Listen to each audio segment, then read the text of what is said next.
Did you read about the massive blackout that affected pretty much the whole of Spain and Portugal? I pissed myself. Seriously. We could read about it over here because our internet was still working. Not that it will be working much longer if that idiot that awful bloke who ate the bacon sandwich gets his way. This is a sign of things to come. This is stupid, bloody, mental net zero agenda. So it was ironically the Spanish. So they proudly bragged on April the 22nd that we have used 100. Why do they sound Italian, these Spanish people? Anyway, I'll do it in English. Spain has proudly bragged on April the 22nd that it had used 100% recyclable power that day. Less than a week later, total blackout, total gone, wipeout. Millions of people were affected, airplanes grounded, trains couldn't move, internet down, hospitals, surgeries cancelled, ATM, cash machines not working. It was a total clusterfuck. Apparently, they're trying to figure out exactly what went on with their grid to cause it to happen. But as one expert said, he said it was a rare atmospheric phenomenon. You know what that means? The wind had stopped blowing the fucking windmills around. It was a calm day, and there were clouds in the sky for the solar panels. Is it not time to cut this net zero bullshit and get Ed Miliband out of this government? He's a fucking liability to this country, and he's going to bankrupt us. We need fossil fuels for industry. We need energy and for energy, for the whole thing. And this bloke won't get it out of his mental little net zero bonce.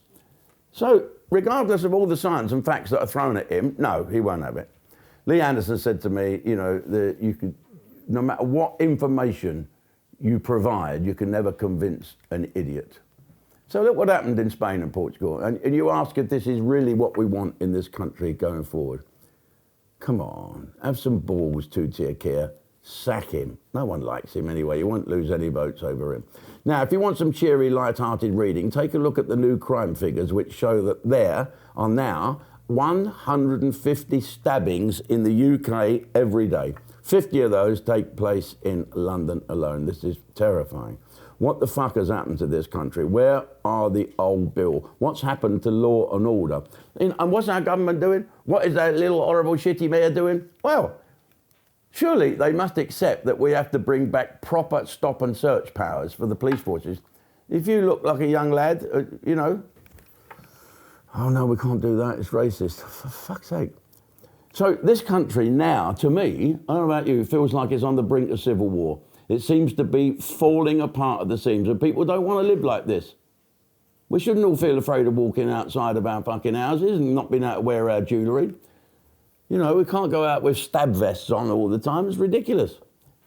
So what are the deterrents for people carrying knives? How about, you know, why don't we just get rid of those stupid policies like clamping down on Amazon? It's Amazon's fault for selling knives.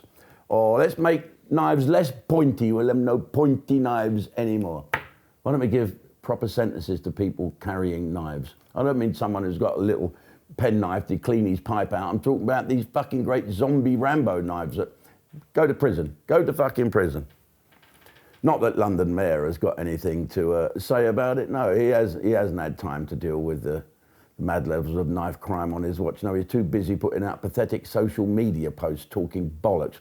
Firstly, the bollocks telling us that diversity is our strength and that in London we are building bridges, not walls. What the fuck? Stop ramming this crap down our throats. We can only take so much, Mr. Mayor. Secondly, the most disgusting social media post that he's ever put out. Here's what he put. The Southport disaster. Let me say that again. Here's what he put. Are you ready for this? The Southport disorder and chilling attacks that followed shocked our nation and showed how... Here's what he said.